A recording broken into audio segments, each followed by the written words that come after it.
Hello everyone, my name is Rakshit Sharma and welcome to J&K Competitive Channel. I hope everyone is doing great.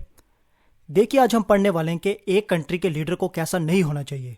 उसके हमारे पास दो prime examples हैं। First example होगी Zelensky जो कि president है Ukraine के। देखिए सिर्फ उनके एक डिसीजन की वजह से क्या हुआ है कि पूरा का पूरा यूक्रेन इस समय जल रहा है एंड लैक्स ऑफ पीपल को अपनी जान से हाथ धो बैठना पड़ा और country at least 50 to 60 year पीछे जा चुकी है। और दूसरा जो लीडर है उनका नाम बताने से पहले मैं आपको एक एनेक्डोट सुनाता हूँ। मान लीजिए आपको अपने घर में कोई पार्टी में बुलाता है, आप उसके घर में जाते हो, पर वो इंसान आपको इतनी ज़्यादा इंपॉर्टेंस नहीं देता है, तो आपको इस बात से बहुत गुस्सा चढ़ता है। आप घर में जाते हो और एक प्लान करते हो कि मुझे क्या करना है, उस पर्सन से रिवेंज लेना है क्योंकि उसकी हिम्मत कैसे नहीं हुई मुझे इंपॉर्टेंस ना देने की। और ये मेंटालिटी किसकी होती है? 10 से 15 साल के बच्चों की, जिनको आप इंपॉर्टेंट फील ना कराओ तो उनको अच्छा नहीं लगता, वो रिवेंज लेने की बिलीव करते हैं। पर एक कंट्री के लीडर को ऐसा नहीं होना चाहिए।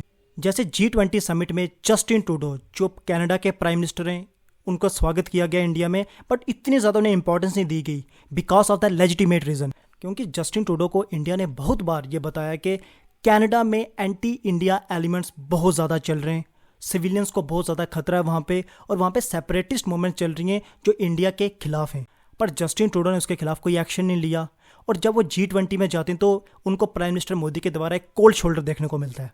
और इस बात से गुस्सा होकर जब वो वापस कनाडा जाते हैं तो ये ह्यूमिलिएशन फेस नहीं कर पाते हैं। और फर्स्ट डिसीजन वो क्या लेते हैं कि मुझे पार्लियामेंट में जाना है और कहना है कि इंडिया का हाथ है हरदीप सिंह निज्जर की असैसिनेशन के पीछे, उसका जो मर्डर हुआ है उसके पीछे इंडिया का हाथ है। तो इस बात से पहला क्वेश्चन तो ये उठता है कि आखिर ये हरदीप सिंह निज्जर है कौन और उसकी डेथ हुई कैसे।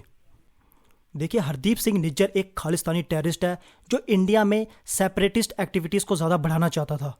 उसका जन्म कहाँ पे होता है? पंजाब में। और वो पिछले 25 सालों से कनाडा में रह रहा है। इसका मतलब क्या हो गया कि वो कनाडा का सिटीजन था और वो प्रोफेशन से प्लम्बर था और साथ ही साथ प्रेसिडेंट था एक गुरुद्वारे का जिसका नाम था गुरु नानक सिख गुरुद्वारा।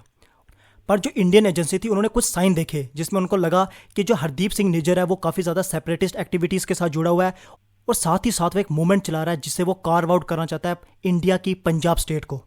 तो इसी बात को ध्यान रखते हुए इंडियन गवर्नमेंट ने उसे लेबल किया एज अ टेररिस्ट क्योंकि वो क्या चाहता है? इंडिया में इंस्टेबिलिटी लाना चाहता है। और फिर हमें 2016 में इंटरपोल नोटिस के थ्रू पता चलता है कि वो की कंस्पिरेटर था जो पंजाब सिनेमा में बॉम्बिंग केस हुआ था 2007 में। और साथ ही साथ निज्जर के ऊपर ये एक्विजिशंस भी लगी हुई हैं कि वो क्या करता है? फंड रेज करता है इन टेररिस्ट एक्टिविटी को आगे ज़्यादा फैलाने के लिए, और ये लोगों को रिक्रूट भी कर रहा है इस मूवमेंट को ज़्यादा से ज़्यादा आगे बढ़ाने के लिए और पंजाब रीजन ऑफ इंडिया में इंस्टेबिलिटी लाने के लिए। और ये निज्जर मरा कैसे? देखिए ये आज की बात नहीं है, ये 3 मंथ पुरानी बात है जब रॉयल कैनेडियन माउंटेड पुलिस को एक रिपोर्ट मिलती है कि there is a shooting outside a Sikh temple जहां पे Nijjar as a president serve कर रहा था। और जब तक पुलिस वहां पे पहुंचती है तब तक निज्जर की डेथ हो चुकी थी because of the gun shot, और वो अपने पिकअप ट्रक में था उस समय। और जब पुलिस ने अपनी इन्वेस्टिगेशन शुरू की तो उनको सीसीटीवी कैमरा के थ्रू पता चला कि 2 सस्पेक्ट हैं जिन्होंने अपने फेस को मास्क से कवर किया हुआ था, और उसी टाइम पे जिस समय निज्जर की डेथ हुई उस समय वो उस सीन को फ्ली कर रहे थे। और लास्ट मंथ में पुलिस ने बोला कि there is a third suspect जिसने क्या किया था? उन 2 पर्सन को उस एरिया से फ्ली होने में हेल्प की थी। और Canadian prime minister Justin Trudeau जैसे ही वो जी समिट से वापस जाते हैं ह्यूमिलिएट होके, तो सबसे पहला काम वो क्या करते हैं? अपने पार्लियामेंट में जाके ये बयान देते हैं कि देखिए जो डेथ हुई थी हरदीप सिंह निज्जर की, हो सकता है उसके पीछे इंडिया का लिंक हो सकता है। और जस्टिन ट्रूडो ने कहा कि देखिए इस समय हम अपने एलाइज के साथ मिलकर इन्वेस्टिगेशन कर रहे हैं निज्जर की डेथ के ऊपर, और हम चाहते हैं कि जल्दी से जल्दी इन्वेस्टिगेशन खत्म हो और हमें पता चले कि इसकी डेथ के पीछे किसका हाथ था। पर हमें मोस्ट लाइकली लग रहा है कि उनके पीछे जो एजेंट्स के लिंक थे वो इंडियन गवर्नमेंट से बिलोंग करते हैं। और जस्टिन ट्रूडो के एग्जैक्ट वर्ड कुछ इस तरीके से थे कि any involvement of a foreign government in the killing of Canadian citizen on Canadian soil is an unacceptable violation of our sovereignty. It is contrary to the fundamental rules by which free open and democratic society conduct themselves.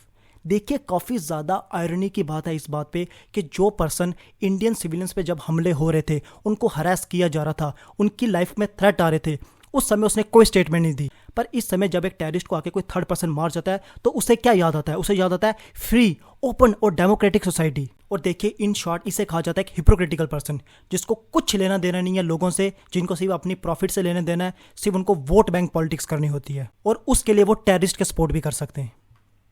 तो जो अभी Canada ने allegations लगाए India पर, क्या उससे India और Canada के रिलेशन में कोई फ़र्क आने वाला है?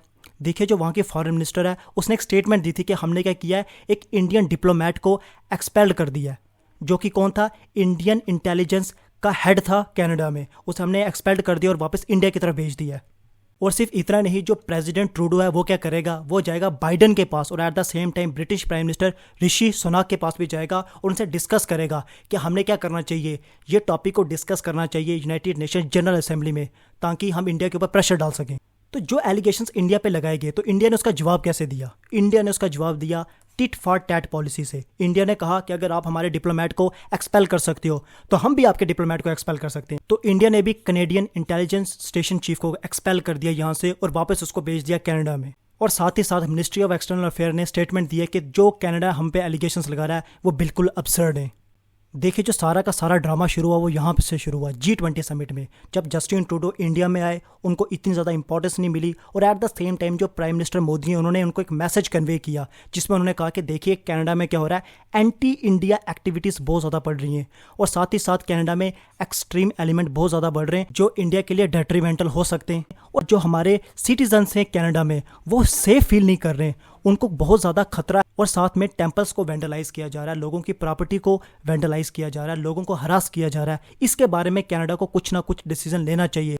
और साथ में जो प्रमोशन हो रही है सक्सेशनिज्म की और वायलेंस बढ़ता जा रहा है दिन ब दिन कनाडा में, उसे जस्टिन ट्रूडो को रोकना चाहिए, क्योंकि देयर इज़ अ पोटेंशियल कि सिख सेपरेटिस्ट मूवमेंट क्या हो सकती है, वापस राइज हो सकती है पंजाब में। और उसे सिर्फ पंजाब को खतरा नहीं होने वाला बल्कि कनाडा को भी खतरा होगा इन लॉन्ग रन।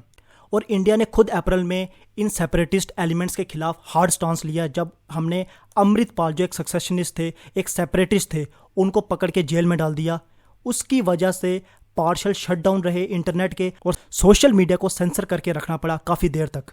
और एट द एंड में हिलरी क्लिंटन के दोबारा एक कोट बोलना चाहूँगा जो उसने पाकिस्तान के लिए बोली थी, पर इस सिचुएशन में बिल्कुल बेस्ट बैठ रही है कि आप अगर स्नेक्स रखते हो अपने बैकयार्ड में, उनको पालते हो, तो और आप एक्सपेक्ट कर रहे हो कि वो सिर्फ आपके नेबर्स को काटेंगे, ऐसा बिल्कुल नहीं होने वाला। इवेंचुअली वो क्या करेंगे, जो पर्सन उनको अपने बैकयार्ड में पाल रहा है ये उसको भी जाके बाइट करेंगे। और इन लॉन्ग रन कनाडा भी इस टेररिज्म की प्रॉब्लम को फेस करेगा। तो आई होप ये सेशन आपके लिए प्रॉफिटेबल रहा होगा। थैंक्स फॉर ज्वाइनिंग इन, मिलते हैं आपको नेक्स्ट टाइम।